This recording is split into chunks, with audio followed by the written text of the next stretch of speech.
can you hear me now? Okay. Okay. So thanks so much, Michelle, for the introduction No sound. number. Okay. So hi everyone. It's a great pleasure for me to be here and to have the opportunity to talk to you all in this spectacular venue. So when I was preparing my presentation, I spent quite a lot of time in thinking about what my first slide I really want to look like. So in fact I challenged myself to be able to talk to you about how relevant mobile is, how much it's impacting our all people behavior without showing any data, any graph, any number at all. So soon I realized I was unable to do so I went to Twitter. As some of you know, Twitter is a great place for looking for inspiration. So there I found that there were a lot of people that in less than 140 characters and with some rich media to support were able to do so. And I found a few good examples. Maybe the best one for me was this one. You can see there are a group of people. They are all interacting with the mobile, and there's only one guy at the very back in the picture who is looking to each other. And the guy who tweets that what's going on, what happened with this guy, what he's doing, he's looking at the rest of the people. So it's so funny but so real. So I think we're all day interacting in mobile where we don't wait until getting home to know what's going on, to look for the latest news, to chat with friends. Can anyone here in the room figure out how many times do we unlock our mobiles on average per single user? It's crazy. It is more than 100 times every day we're unblocking the mobile. So we're all day on mobile. And the logical translation of these facts into more behavioral and cultural metrics leads us to a picture like this. In your left-hand side, you have the time spent on internet mobile in the US in 2010. It was less than half an hour. And just 5 years later, at the very end of 2014, it was 6 times bigger. It was almost 3 hours of time spent on mobile for every single user. And how does Twitter fit in all this context? So, Twitter is a native mobile platform. It sounds a bit as a claim for advertising, but it's true. Twitter is mobile is at the very heart of Twitter. 80% of all interactions on Twitter happen on mobile. Even higher, 90% of all video views are on mobile. So we at Twitter, we know that we are sitting in a mountain of data. We know a lot of information about people interacting on Twitter, and a very relevant part of our job at Twitter is to make all this information, to transform this information into relevant insight, into relevant proof points for brands to improve their communication at Twitter. So I wanted to take this opportunity here in the conference to share with you all a good example of how we're addressing that kind of thing. This is based on a campaign we launched in the UK for a very popular telco brand. And the guy for the brand came to us and said, okay, we really want to deliver an impactful campaign at Twitter, and we want to address a target that is really hard to impact. So we started looking at what were the main topics, the kind of thing that people were talking about on Twitter, on the move, on the go. And we saw that commuting was a very relevant topic. I think everyone who spent some time in London can confirm that transportation from home to work can be a bit of a nightmare. So people were talking about this, and we went deeper and we analyzed the volume of conversation and also its flow, and we were able to identify that it followed a quite regular pattern. So it was possible to identify the specific moment where the conversation really exploded the platform. So with this information and going the extra mile, we also looked at the specific keywords, the trends that were more referred in this kind of conversation. So we saw that when people were talking about commutes, they talk about commuters, the people that were surrounding them, the other person in the way from home to work. And what they said about commuters is that they really want to make them disappear. So they really need some more space, to have a more comfortable experience. So we mix up all those data, all this information, and we start working with the brand, with the agency, and with our internal team. And we deliver a quite simple, straightforward campaign that was really successful. So I wanted to share with you a couple of examples of how it looked like. You can see here that it said how to beat the queue and order on the go. And there was with the device, you were able to make all people disappear and you go away on the bus. The same thing here. With the device, you can. It's quite simple, but it was quite successful. And the reason behind it was successful is because we were able to identify the right message and the right moment to impact these specific people. So the other thing I really wanted to talk to you a little bit about is about multi-screening. And you all know that Twitter and TV has a very unique relation. What's special about Twitter and TV in terms of multi-screening behavior is that it's more about increasing engagement, making the full TV exposure experience more enjoyable, more intense. So, as my colleague Alessia was explaining you before in her session, we were able to prove that the synergy between Twitter and TV is really effective for brands to improve their advertising effectiveness. And for sure, it is a quite relevant topic for us as researchers at Twitter. So, we run a lot of different pieces of research. Those are results for a very recent research we have run for 3 main EMEA markets, for Spain, Italy, and France. And we quantified this phenomenon, and we knew that 3 out of 4 Twitter users in those markets confirmed that they were interacting at Twitter about a content that they were watching on TV. And for sure, here again, the mobile is a very key device here. Almost 65% of people say that they use the mobile to interact about TV content on Twitter.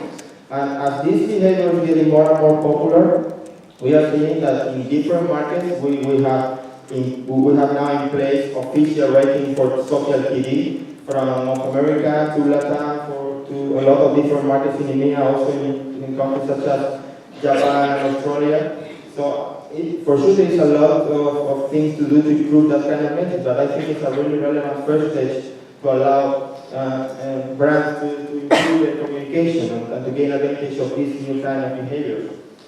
And the last thing, apart from quantifying the phenomenon and be able to identify which are the more active profile of this kind of behaviors, we also want to know more about what's special about Twitter and TV. So we approach this kind of thing also from a more qualitative point of view. We run a biometric research in the US very recently. Basically what we did was to recruit a group of people, and they all were watching an NBA basketball game. But we split them into different groups. Some of them were watching the game were allowed to interact with Twitter, and the other one was watching the game without having this possibility. The research was really potent and it has the opportunity to gain relevant insight, but I think that better than having me explaining it to you, I think it's better to listen to the participant directly. So, sorry.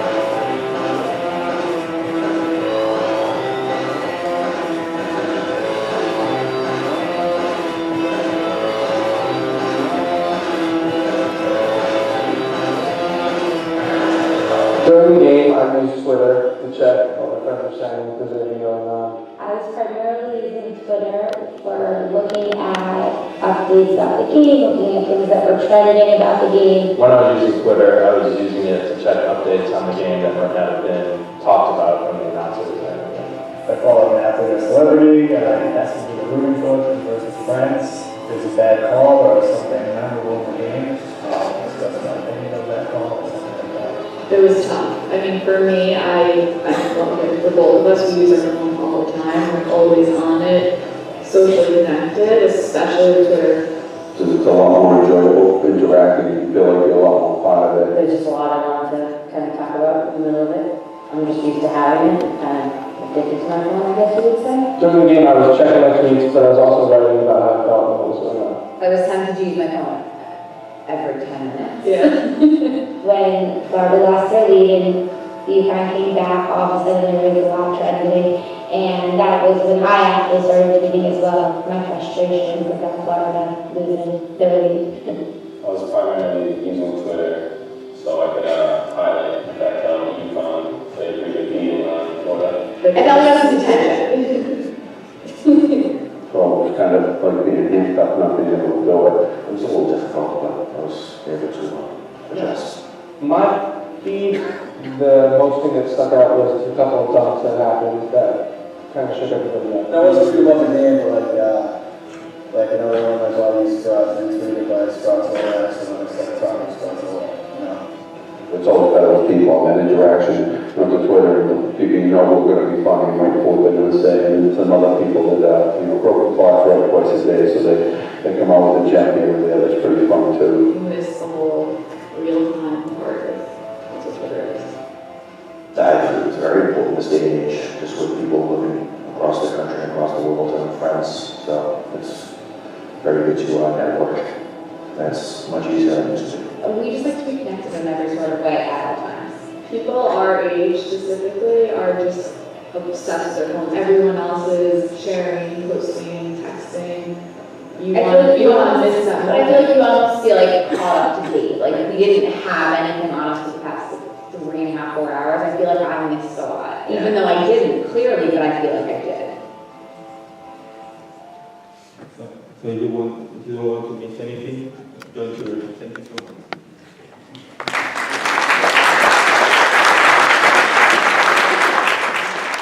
I think the time is up. We just have room for one question, which is a personal favorite for me. So you moved to tap into content.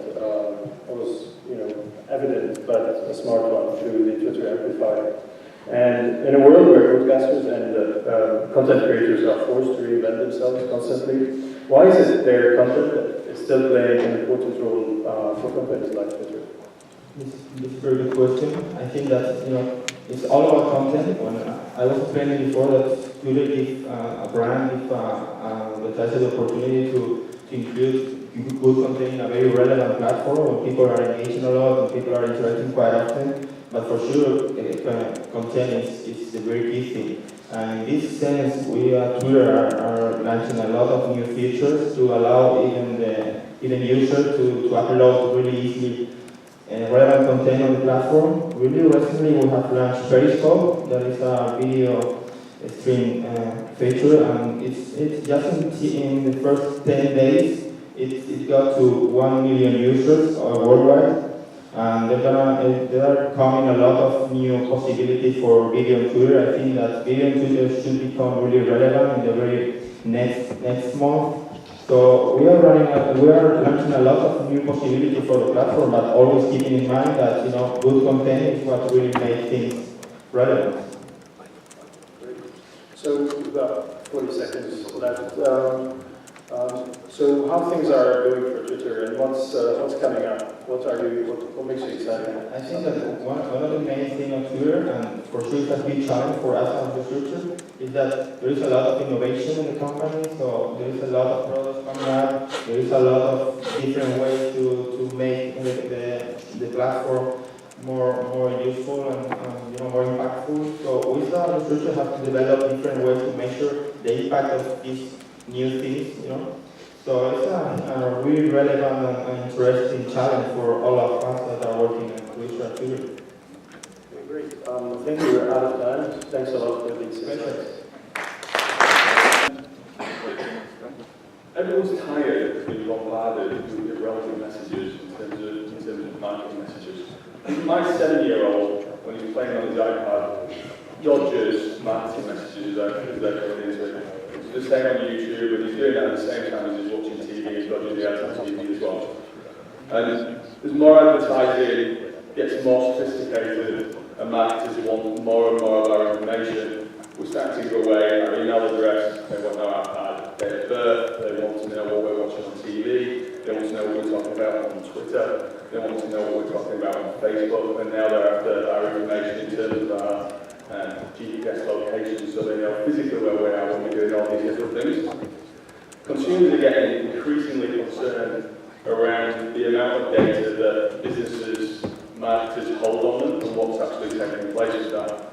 And more users are starting to use ad blocking technology to actually try and hide themselves. So I think it was one of the partners up here, Global Web Index, I think it was, who put out an article recently that said something like 380 million users are using VPNs to block their identity online, which makes them effectively invisible. Something like 70% of, there's been a 70% growth in terms of ad blocking technology starting to be used. And as we've seen from in the past, these types of behaviours, once they kick in within a generation, tend to stick. So my question to these two fine people here is, so why should I share my data with companies, and what's the value exchange that's taking place here? So I'd like to invite up to speak Natasha Harrison, who's Senior Director of Insights at Microsoft Advertising in the US, and then Richard Benjamin, Head of Big Data at Telecom Spain.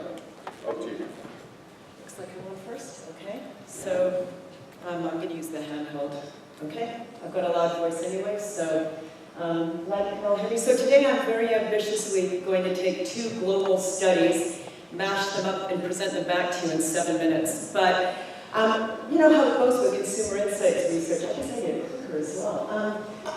You always see interesting patterns and trends emerge. And so what I'm going to talk to you about today is some of the trends that we've seen emerging around the relationship between consumers and the data that they're sharing. So the perceptions and attitudes around sharing their data with companies and marketing organizations. So what we see is that there's actually a 4-step evolution in the way that consumers are thinking about their data. So at a very baseline level, consumers are saying, I know what data is, and I'm aware of the fact that it's being used by companies. I mean, that's almost across the board. At the next level up, consumers are also saying, well, I know my data is being used, but I'm actually seeing personal utility from data. So I also am a consumer of data. I pull it into my life, and it helps me live my life in a more efficient way. And I'm going to go through these in a little bit more detail. Third level up, I also recognize that companies are collecting my data, and increasingly I'm starting to realize that I should get something back in return for the data that I'm sharing. And then at the highest level is what we call permission data sharing. So I share my data, I get value back, I share more data, I get more value back, and it becomes almost an economy of data sharing. What we call kind of it's a perfect reciprocity loop. Okie dokie, so the very first trend, the very first sort of baseline level relationship that we observe between consumers and data is what a year ago was what we were calling the right to my anonymity. So this is what Russell was referring to. I want to be able to turn my data on and off kind of at will. But what's really interesting is over the past 12 months, it's become much more nuanced. It's not so much about consumers wanting to wipe their identity off of the digital landscape, but they want to be able to control the data that's seen. So, you know, when you think about your own digital footprint, some of that data is going to be very reflective of who you are, very relevant to who you are today, and some of it's not. And what consumers very sensibly are saying is, I don't want the data out there that doesn't reflect who I am, my demographics, my lifestyle, the fact that, you know, I'm no longer, a single person living in New York, but I'm married, I've got a child, I'm at a different stage in my career, the things that I'm interested in buying are different. I want to be able to control my data so that that's the data footprint that I'm leaving out there. So I'm going to just gloss through these measures very quickly, but what we find, we're looking at both global and emerging markets, and what we find is that, basically this trend is fairly well established across both global and emerging markets. The majority of consumers, are aware that I want to be able to have the ability to control the data that's out there. So the second trend that is related to the way that I'm personally collecting data to live my life more efficiently. So what we observed again was a slight shift. Whereas a year ago it was about, I want to see how many steps I walked, how many calories I ingested. I want to be able to track my, 401k, what are mortgage rates. So it was all about these single streams of data that I was pulling in. But now consumers are saying, I don't want these single streams anymore. I want all of this data married up in a more holistic way. So I want to be able to manage my financial life by having all these different inputs brought together in a single application. If you think about health and wellness, I don't want to just know how many, what my heart rate is at different points of the day, how many steps I walk, my caloric intake, but I want all of this information integrated together so I can make better, more efficient decisions about my health and wellness, my financial well-being, all these different aspects of my life. So consumers are also getting more sophisticated about how they personally want to use data. Again, what we find, and this tends to be the trends that we're seeing with a lot of this data, this research on consumers and data, is that the trends tend to be much more entrenched, or we observe the trends much more in emerging markets. So I think this is pretty interesting. 70% of consumers in emerging markets are proactively collecting data to live their lives, in a more efficient, informed way across devices. Again, with the expectation that these data points should be more integrated to make it easier for them to make these more streamlined decisions. Okay, so then the third level up is, hey, I know, and people know that companies, that brands, that marketers are collecting their data. It's basically just a fact. So they're thinking to themselves, well, I know my data is being collected, so therefore, the people that are collecting my data are deriving some value from it, or they wouldn't be collecting it. If they're getting value from my data, then what am I getting back in return? So this is what we're referring to as the value exchange. I'll share my data, but I want some sort of explicit benefit back. And those benefits come in the way of, personalization is kind of the umbrella expectation, but if you're going to deliver a coupon to me, I don't want a coupon. If you're collecting my data, don't give me a coupon for a product that I'm not interested in. I don't want to hear about a new product and get a recommendation for something that doesn't reflect what I actually care about and doesn't reflect my preferences. Instead, turn that data around and give me something of tangible value back. So, I love British Airways, despite not being British, but when I walk into the lounge, every time I walk in the lounge, it's like the very first time I've ever set foot in there. What if I gave them permission to track my behavior in the lounge, and when I showed up, they knew what kind of wine I wanted, they knew that they would know that I want, a vegetarian meal, let's say, at a precise point in time, and my in-lounge experience becomes actually quite rewarding. So I think, well, it was worth giving them my data because what I'm getting back is very personalized service that makes me feel valued as a consumer. Having been the time check person, Michelle, I'm very cognizant of my 2 minutes here.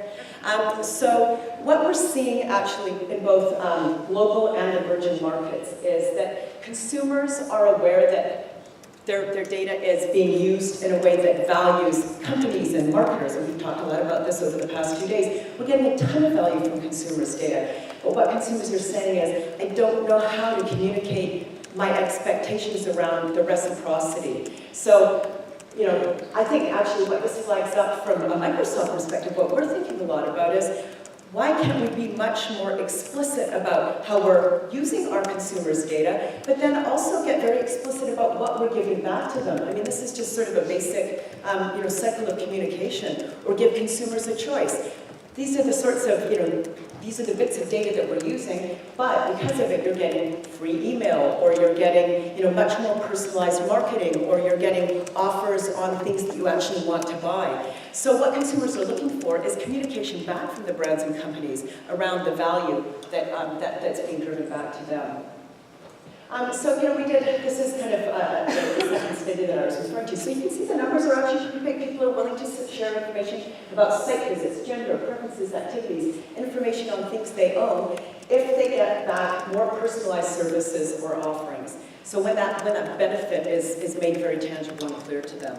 So then what happens when this all comes together in a happy way is the highest level of this kind of evolution between consumers and their relationship with data, and it's what we call intelligently on. So it's a world where the digital and the physical spaces become much more seamless. And if you think about the average consumer, you think about yourself, you're not spending your whole day saying, here I am in the physical world, I'm talking to a human. Oh, now I'm in my digital space because I'm on my mobile. Oh, I'm doing some research back in my digital space. Oh, but now I'm in the physical space of the store. We're just trying to live our lives. We're trying to make smart decisions. We're trying to get stuff done. And we use both digital and physical channels to facilitate that.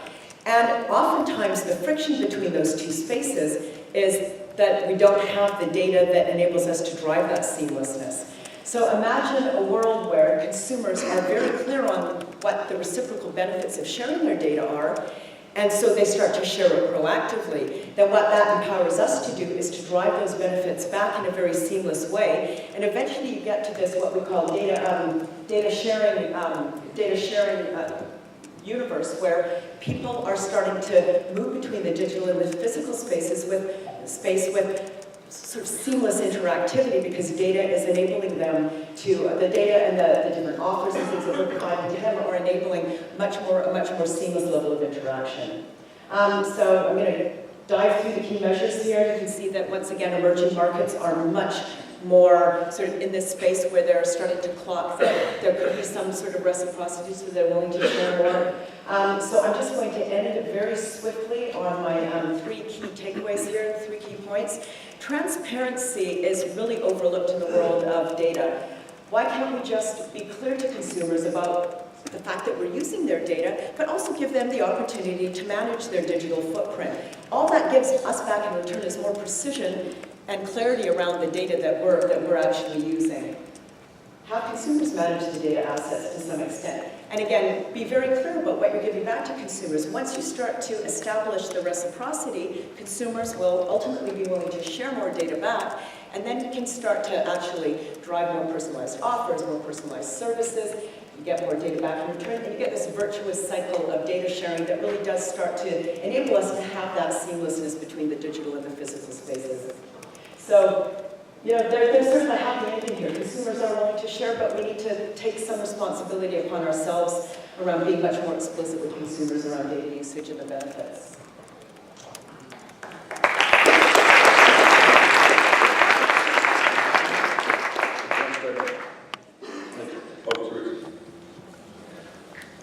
Okay, thank you very much for the opportunity to share with you our experiences. I'm going to talk about not the consumer perspective, but a perspective from a large company that has a lot of data, especially customer data, and the challenges they are facing if they want to monetize this data, either internally to optimize their business or even externally, like advertising, you see here, marketing, or even beyond that, which I will explain. It's about making this ecosystem sustainable. If you are, so I'm from a large telco, we're a worldwide company. If you are a company that sits on a lot of data, and you want to make a business out of the data, it's not easy. Yeah? So basically what we feel is we like balancing on a court what we can do, what we cannot do. On the one hand, you have this huge business opportunity that has been repeated in this conference many times. So there's the Amazon and Netflix example. They are masters of exploiting their data internally to optimize their own businesses. You have the advertising part, targeting, so telco do a lot of advertising by using the profiles of their customers with brands, and you can even go further. For instance, we have a lot of mobile data that has location, we can get gender, demographic information, we can all analyze it, aggregate it, and then we can plot it on map, so we can tell retailers what kind of customers are in what kind of parts of the country, what time of the day, what week of the day. We can help transport companies to optimize their businesses there, because we see large movements of crowds of people. Those are all huge opportunities. However, I assume you accept all this agreement. So there is the regulators looking at us, at all the companies. It's about data protection, it's about privacy. Like regulators want to help the consumers to protect them as like victims of companies that want to exploit their data for advertising and those kinds of things. So there are lots of rules coming into place. The European Commission is working on a new general data protection rule, the consumer privacy bill in the US. So there's a lot of things to take into account if you want to monetize your data, especially externally. But then there's also society. So even if you're doing a good job from a legal and data protection point of view, it's not, you can't control what's happening in society, what people think. Yeah? There are lots of scandals out there. Yeah? It started already in the early 2000s, and one after the other, where companies make mistakes and they have to pay. Yeah? If you're a digital company, you simply send it up to YouTube, you send a video, you put the CEO, he says, sorry, you messed up, you won't do it again. If you are a large regulated company, then you have to pay millions of fines to regulate. So it's a complex thing where you have to move it. If you look from a business perspective of how much is this personal data actually worth, now, 3 examples. There is a report of a company, a UK company called Cultural Shift, who has looked at a lot of companies that take this personal information and try to make a business out of it. And they estimate it's like 60.5 billion a year. And those are companies that understand and recognize privacy leverage is a problem. Why don't we turn it into an opportunity? So what they do, for example, is they can, you give them permission. They remove your data from public marketing databases because that is your right as a citizen. So your data becomes more scarce. And then they aggregate your data with other data. And then they trade the data with advertisers. And you as a customer, you get 70% of this transaction. So it's actually monetization. There was a company in the UK who actually did it. There are a few more startups. I think most of them went out of business or had to pivot. So it's still early days. Imagine you're a citizen, you pay taxes, and you allow your local government to use your location data to improve the traffic management system. And you could get a discount on your taxes. So this is about trading data for real benefits to a customer. It's an incipient economy, but personally I'm convinced that it works. So huge value in this new space from a business perspective. Then there are some examples of what can be done. This is an example of the mobile territorial lab in Italy, Telecom Italia, MIT lab, Telefonica is also involved, where we did tested about a few hundred students, their mobile phone, tracked everything they did, microphone, camera on, all apps, etc. And then we asked them, okay, we've got the data, when would you be satisfied? We use the data for some things. What would you want to have as a person? And the value was between 1 and 3 euros a month, which is basically not a lot of money from a perspective, from a personal perspective. Orange did a study, and they came up with that consumers value it at like £200 a year. So that is a bit more. It's not neither a huge amount. And recently, AT&T in the United States, in Kansas City, did an experiment or a pilot where they made a very bold statement, and they said, okay, this is what you pay normally with us. Now, if you allow tracking us, so track your navigation behavior on the internet for advertising, etc., then you pay the same amount. If you don't allow us, you have to pay almost $30 or more. All statements about the value of personal data, and of course this is a few thousand customers, one studio project, one city in the United States, so it's trying out, but I think it's the first big statement about how much personal data could go, because maybe it doesn't work at all. So it's an uncertain space.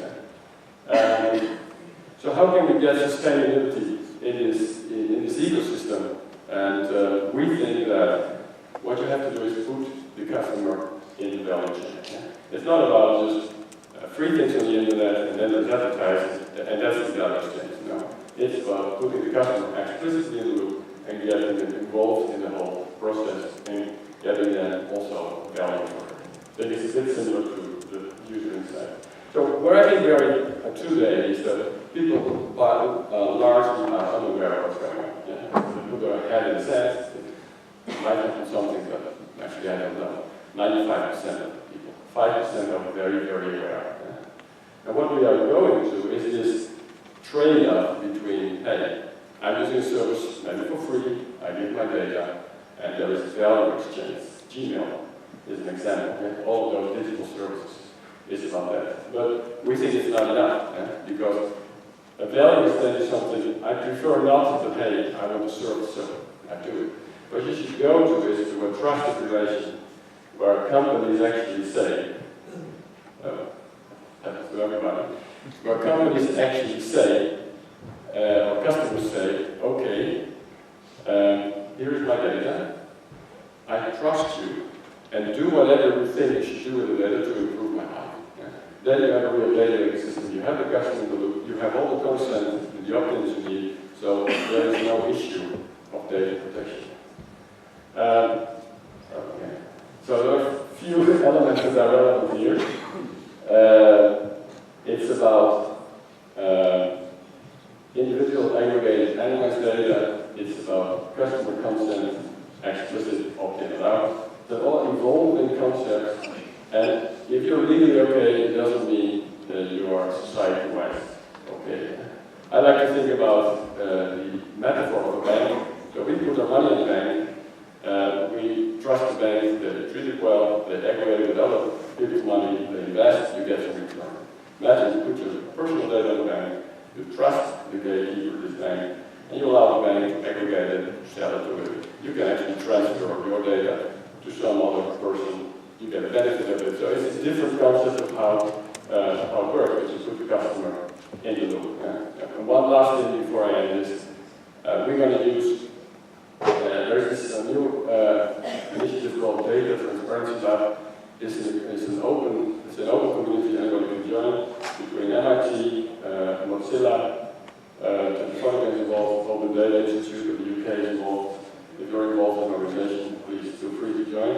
And this is about building tools to show to people what is happening to your data on the internet. And make it visible that even though you gave permission to this site, you maybe haven't given permission to that site. It's a journey that people have to go on to become more aware and to educate people about the value and the risk of personal data. Thank you very much.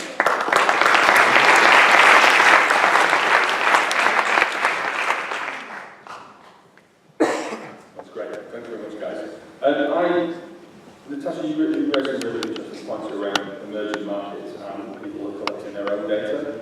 And you talked a little bit about bringing it together ultimately to be able to trade. And you also talked about with shareways and not really knowing. Why do you think that happens? Why do you think that we know companies are collecting all this data on us, and yet we still get bombarded with junk and irrelevance? Why aren't companies doing all of the data that they actually have? Oh, gosh, I could go on for a long time there. I think one of the struggles that companies have with data, and this was taught, I actually saw people reframing it yesterday, which I thought was helpful, but I think there's a tendency to think of data as a bunch of numbers, but data aren't numbers. Data is, at its endpoint, data is a bunch of numbers, but data is a reflection of human activity. And if you start to dehumanize data, it becomes really hard to pull meaningful insights out. Then it's just like swimming in a sea of numbers. And I think that I sort of see two links. One, humanizing data again and pulling genuine insights out, not just snippets and facts, but integrated insights. And I think the other missing link, and something we're looking at very hard at Microsoft, is also bringing primary research in to supplement the first party data, because otherwise you've got a lot of great, rich behavioral information, but you don't understand motivations, values, needs, and that's often what helps to provide more precision around content and to drive more of that personalization. Because you make mistakes when you're just observing behavior. I may be buying a lot of baby toys because I've got a lot of friends who are having babies, but it doesn't mean that I want coupons and offers for baby toys. Because my kid's 5. So you can see that without pulling in the primary data, you can make mistakes, and I think that's where the recommendations and the offers and the coupons can sometimes go wrong. From your standpoint? Yeah, so from our perspective, I think why there's a lot of spend, because a lot of current marketers still think quantity is important. So rather than targeting 1,000 people, the very segmented, that doesn't give you my scale either, to target a few million.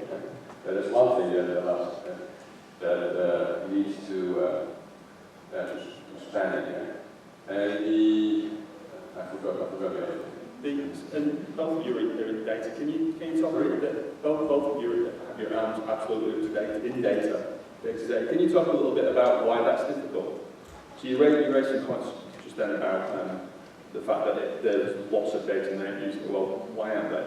What makes it complex? You talked about granular segmentation. What's the problem with that? The technologies that are, why aren't they using it? Well, it's one thing is scale. Yeah. So if we have a mass market, then we need to mean, in order to get your sales target, you need to target a lot of people. And even though the uptake is very low, because you reach out to many people, the result is still okay. Yeah? So that's one of the problems. So if you, and then a lot of traditional companies are not set up to do a lot of small campaigns. They're much better at doing a few big campaigns. Yeah. And that's basically below the line. I mean, I think the issue that we face and a lot of our customers face is data integration.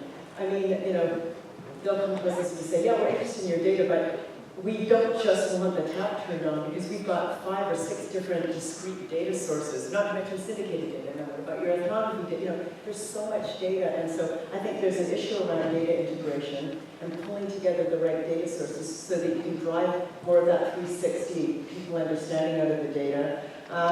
And I also think, you know, it goes back to kind of some of the old disciplines around human psychology. We get so caught up in the numbers that I think we also need to pull in some of the, you know, traditional consumer insights methodologies and approaches to go beyond just sort of saying, you know, 8 people, you know, you see that people are using 8 devices and 50% of them are on these devices for 8.6 minutes, but to take it that one step deeper to understand why are they doing it, what mindset are they in, what are they trying to accomplish, so that you get a genuine 360 view, and I think that's where the insights sit. Because otherwise you do tell the partial story. So data integration, but then also driving more of a holistic consumer view from the data. And you both, sorry, go on. Yeah, one more thing. I think often what we do is we compare the past with what we can do with data, and there is a big uplift. And so there is a kind of, okay, it's good enough. And so if you look at Amazon, it's one of the masters in doing this. Still, you receive a lot of offers that have no relevance for the example you said. But hey, it's still a 30% uplift, so why should I care more? So to go into the next step that you want to be able to service to people that don't, everything is relevant. That will come probably, but currently we're already doing enough, so there's not a big incentive to target that. Yeah, and you both also talked about consumers owning their own data, and you talked about trust. That's a hard thing to move forward. It'd be great for me to own my own data and then be able to effectively trade it out in some sort of model, but what are the barriers that are in the way to make that happen? The barriers are precisely what we just raised. I mean, the media doesn't help. Consumers bounce back from that, but I think what consumers get really irritated about, so the 2 studies that we did, the second study was this big conjoint analysis of, you know, data sharing and reciprocity and the value exchange. And we did, you know, there were 7,000 consumers across China, France, and the US. And what we found time and time again is, one, that consumers believe more data is actually being collected than really is, and then they get doubly irritated when the offers, the coupons, the promotions, the recommendations don't reflect them on any level. So there's a disjuncture. I'm giving you all this data and you're effectively delivering me crap. So that erodes trust because you're actually seeing the opposite of reciprocity. In a mild way, you're seeing the misuse of your data. And I think once we start to get more precise around how we analyze data, we start to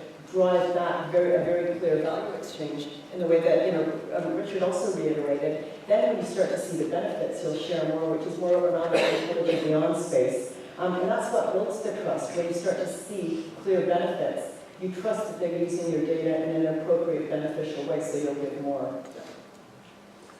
Yeah, so why are consumers not, why doesn't it happen this people valuing their own data? I think it's too early, it's a journey, not only, it's also education. So I think it will happen over time with new generations coming. If you look at the millennial generation, they're much more aware than others, but we're still far away, and it will take time. And this whole notion of monetizing, there's been, we picked up some of the stuff that you did as well, Richard, and it was pretty interesting that there are companies that have data vaults where you can actually, you know, store your data and extract it, you know, pull it out and give it to, you know, if you like, you know, CPG brand A, you'll, you know, withdraw X amount of your data and hand it to them. I mean, conceptually, it's interesting stuff. It's a little bit ahead of its time. We may get there, but we find that actually the whole notion of monetizing data is so far upstream. And right now, people just want more personalization. Right? That's just a basic expectation that we don't always deliver on. We need to do experience with thousands of our customers, and we gave them access to their personal data. So they go to the UK and to their bio too, and they would have a little tablet and say, okay, where have I been the last week? Just to make them more aware of where have I been the last 10 weeks, and what were the last 10 pages I visited. And what we saw is that, in general, people have no idea what kind of information you have as a company. And secondly, if the people who were in the experiment, when it was over, they were more ready to share data because they had a better understanding of what it was for. Before they had no idea. And then what we also find out that there's also consumer research that actually people don't care about transparency and controlling their own data. They have no time for that. They only want great services. Just the results. They want great service. So if you can give them great service, and as a side effect they understand about personal data, and you can bring them on a journey about the journey is personal data they have into values, either through a personal data goal or whatever. I think that's the way to go. But we're still in the early days. Frankly, we can make the turning on and off of data far more simple. I mean, has anybody lately read the T's and C's when you opt into them? I mean, I'm in this business. I can't even be bothered. I mean, it's like the equivalent of 4 pages of text. If we were to actually make the opt-in clauses and then proactively provide different options for sharing, consumers would be willing to take the time. But right now, I mean, who wants to read through all that stuff? And that actually chips away at trust because you're thinking buried in there is a lot of stuff that's inherently, because I can't understand it, it's not going to be to my benefit because it's being flipped in all this language that's incomprehensible. That's great. Thank you very much. With time